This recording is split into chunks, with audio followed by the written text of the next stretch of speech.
ဆိုရှင်ဘယ်လိုစတည်ရမလဲပေါ့နော်ဒီချက်ပြောချင်တာကတော့အမှန်တော့လူတိုင်းမွေးတဲ့ဟို business ဆိုတာကလည်းဖန်တီးမှုတစ်ခုပဲပေါ့နော်ဒါဖန်တီးမှုတစ်ခုကိုတစ်ခါမှမလုပ်ဘူးတဲ့အရာကိုစလုပ်ကြည့်တာလုပ်ကြည့်ရဆိုရင်မိကုန်းဘောင်းစုံနဲ့စရတာပေါ့နော်ကိုစာရွက်တွေယူမှာ business ကဘာလို့လုပ်ချင်ဘာလုပ်ကိုလုပ်ချင်တာလဲပေါ့အရင်ဆုံးသိရမယ်ပြီးလို့ရှိရင်ဘယ်အချိန်မှအကောင့်ထဲပေါ်မလဲပေါ့နော်ပြီးလို့ရှိရင်ဘာကိုလုပ်မှာလဲပေါ့နော်ဘယ်လိုလုပ်မှာလဲ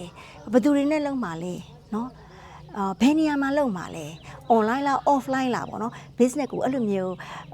မိခုမျိုးစုံနဲ့စလို့ရတယ်နောက်ပိုင်းကျမှပြလာတဲ့ခါကျလို့ရှိရင်အဲ့လိုစလိုက်တဲ့ခါကျတော့ဒီမိခုအောက်ထဲမှာဘာတွေပါလာလဲဆိုတော့ဘာ skill တွေရှိရမလဲဆိုပါလာမယ်နော်ဘယ်လိုလူမျိုးတွေနဲ့ဆက်ဆံရမလဲဆိုတော့ပါလာမယ်နော်ဆိုတော့မျိုးစုံပေါ့နော်ဒါကြောင့်မို့ business ကိုစရဆိုတာ blind မစပါနဲ့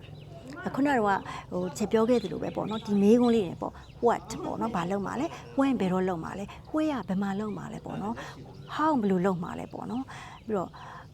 with whom ဘယ်သူတွေနဲ့လုပ်မှာလဲပေါ့နော်ပြီးလို့ရှိရင်ဘယ်လိုပုံစံနဲ့လုပ်မှာလဲအဲ့လိုမျိုးလေးတွေနဲ့ကိုကစပြီးတော့မှကိုစာရွက်တွေနဲ့စပြီးတော့ဒီကြည့်ပါနောက်ဆုံးတော့လေကို့မှာဘာရှိတယ်လဲဆိုတော့လေကြည့်ရမယ်မိမိ skill ရပါတယ်လေဒီ business ကိုစဖို့အတွက်ကမိမိကိုယ်တိုင်ကဘယ်လောက်ထိကျွမ်းကျင်မှုရှိတယ်လဲဘယ်လောက်ထိ experience ရှိထားတယ်လဲဘယ်ဟာတွေကိုကာဗာလုပ်ဖို့နားလေတယ်လဲပေါ့နော်ရှုံးလို့ရှိရင်ဘယ်နေရာမှာသွားပြီးတော့မှအကာအကွယ်ယူမလဲမျက်အောင်ဘယ်လိုလုပ်မလဲအဲ့ဒါကအစကိုယ့်ရဲ့ analytical ခေါ်မှာပေါ့နော်